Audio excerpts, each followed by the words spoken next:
Chapter 12, The Wonderful Machine.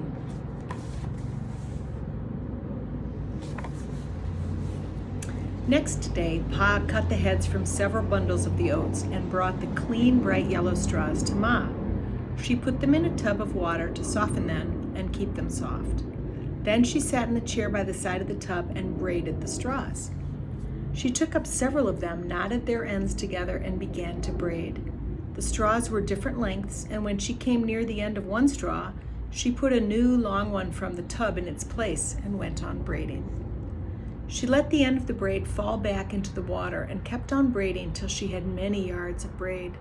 All her spare time for days she was braiding straws. She made a fine, narrow, smooth braid using 7 of the smallest straws. She used 9 larger straws for a wider braid and made it notched all along the edges. And from the very largest straws, she made the widest braid of all.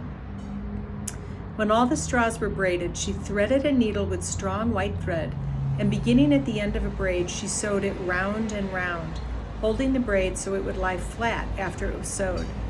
This made a little mat, and Ma said it was the top of the crown of a hat. Then she held the braid tighter on one edge and kept on sewing it round and around. The braid drew in and made the sides of a crown. When the crown was high enough, Ma held the braid loosely again as she kept on sewing around, and the braid lay flat and was the hat brim. Here's the hats she made. Isn't she clever? When the brim was wide enough, Ma cut the braid and sewed the end fast so that it could not unbraid itself. Ma sewed hats for Mary and Laura of the finest, narrowest braid. For Pa and for herself, she made hats of the wider, notched braid. That was Pa's Sunday hat. Then she made him 2 everyday hats of the coarser, widest braid. When she finished a hat, Ma set it on a board to dry, shaping it nicely as she did so, and when it dried, it stayed in the shape she gave it. Ma could make beautiful hats. Laura liked to watch her, and she learned how to braid the straw and make a little hat for Charlotte.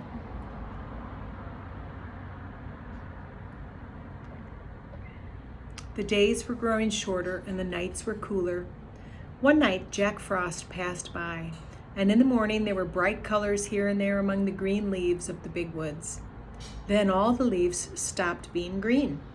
They were yellow and scarlet and crimson and golden and brown. Along the rail fence, the sumac held up its dark red cones of berries above bright flame-colored leaves. Acorns were falling from the oaks, and Laura and Mary made little acorn cups and saucers for the playhouses. Walnuts and hickory nuts were dropping to the ground in the big woods, and squirrels were scampering busily everywhere, gathering their winter's store of nuts and hiding them away in hollow trees. Laura and Mary went with Ma to gather walnuts and hickory nuts and hazelnuts. They spread them in the sun to dry, then they beat off the dried outer hulls and stored the nuts in the attic for winter.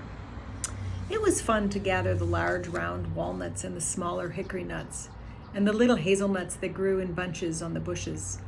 The soft outer hulls of the walnuts were full of a brown juice that stained their hands, but the hazelnut hulls smelled good and tasted good too, when Laura used her teeth to pry a nut loose.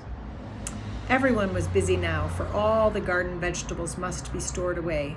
Laura and Mary helped, picking up the dusty potatoes after Pa had dug them from the ground, and pulling the long yellow carrots and the round purple-topped turnips, and they helped Ma cook the pumpkin for pumpkin pies.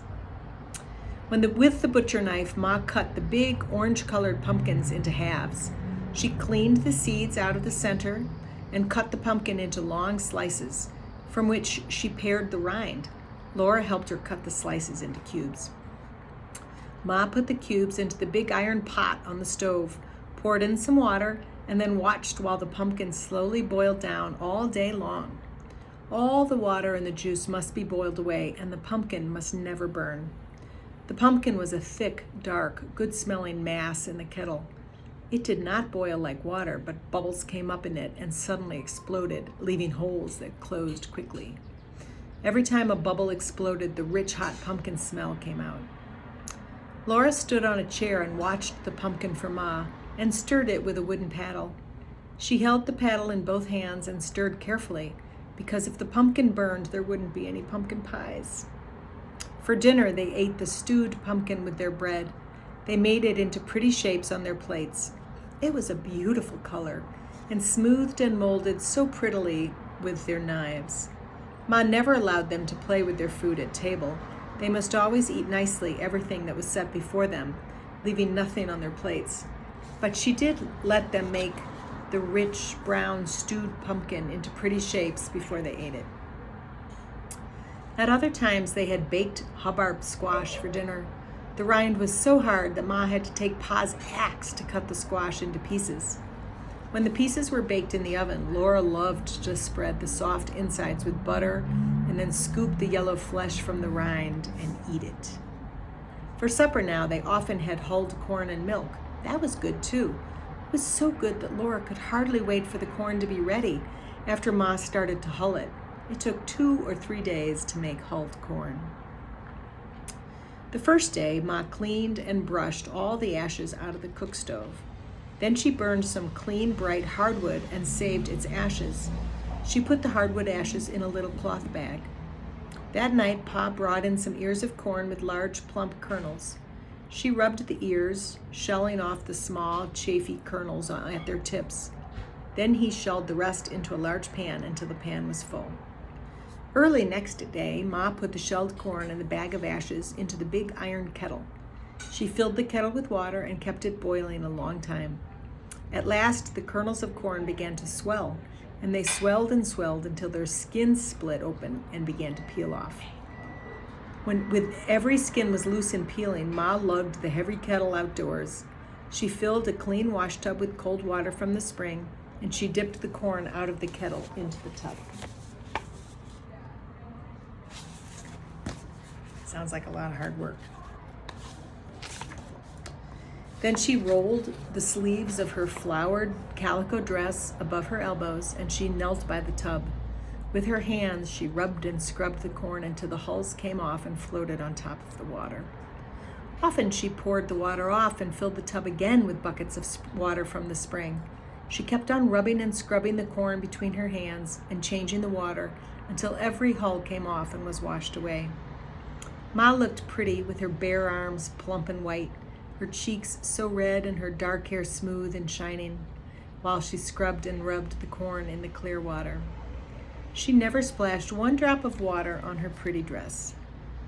When at last the corn was done, Ma put all the soft white kernels in a big jar in the pantry. Then at last they had hulled corn and milk for supper. Sometimes they had hulled corn for breakfast with maple syrup, and sometimes Ma fried the soft kernels in pork drippings, but Laura liked them best with milk. Autumn was great fun. There was so much work to do, so many good things to eat, so many new things to see. Laura was scampering and chattering like the squirrels from morning to night. One frosty morning, a machine came up the road. 4 horses were pulling it, and 2 men were on it.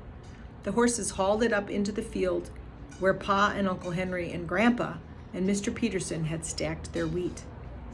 2 more men drove after it in another, smaller machine. Pa called to Ma that the threshers had come. Then he hurried out to the field with his team. Laura and Mary asked Ma, and then they ran out to the field after him. They might watch if they were careful not to get in the way. Uncle Henry came riding up and tied his horse to a tree. Then he and Pa hitched all the other horses, 8 of them, to the smaller machine.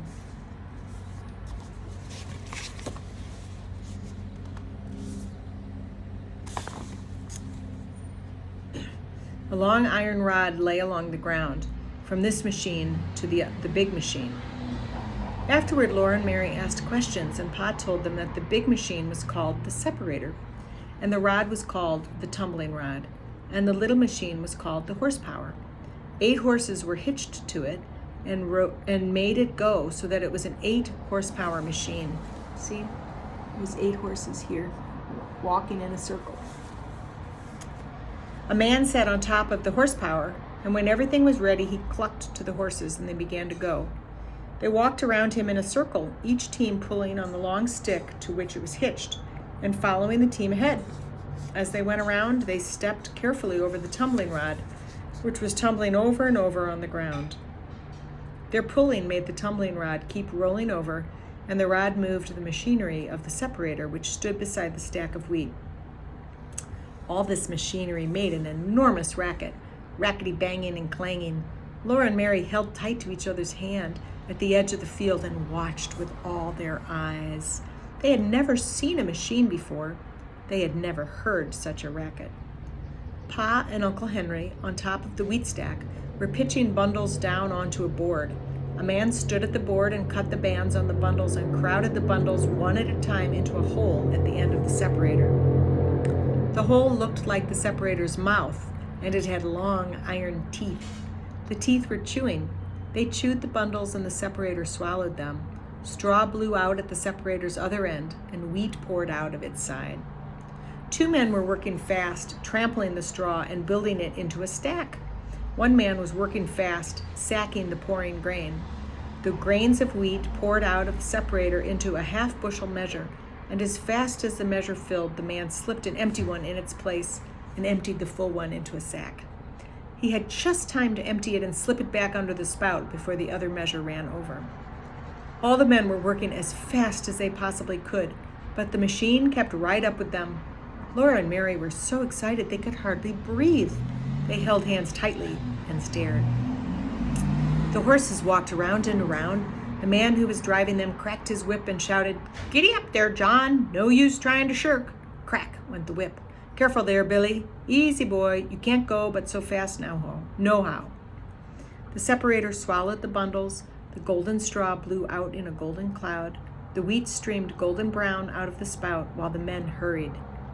Pa and Uncle Henry pitched bundles down as fast as they could, and chaff and dust blew over everything. Laura and Mary watched as long as they could. Then they ran back to the house to help Ma get dinner for all those men. A big kettle of cabbage and meat was boiling on the stove. A big pan of beans and a Johnny cake were baking in the oven. Laura and Mary set the table for the threshers. They put on salt-rising bread and butter, bowls of stewed pumpkin pies, and dried berry pies, and cookies, cheese and honey, and pitchers of milk.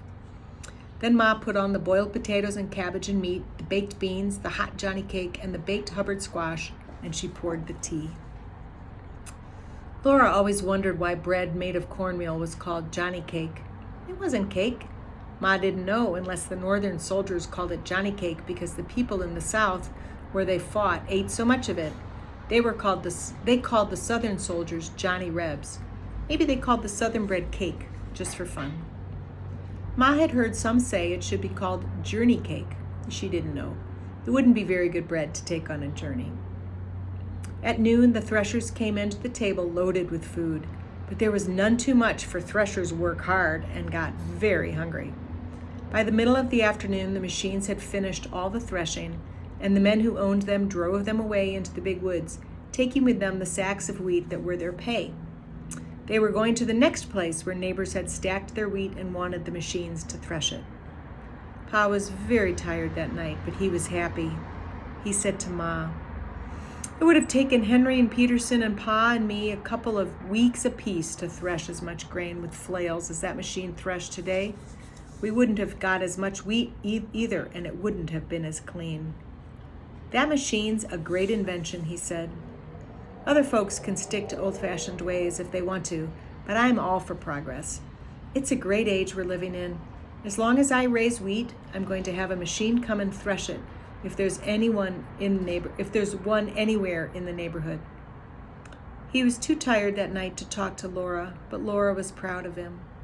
It was Pa who had got the other men to stack their wheat together and send for the threshing machine, and it was a wonderful machine. Everybody was glad it had come.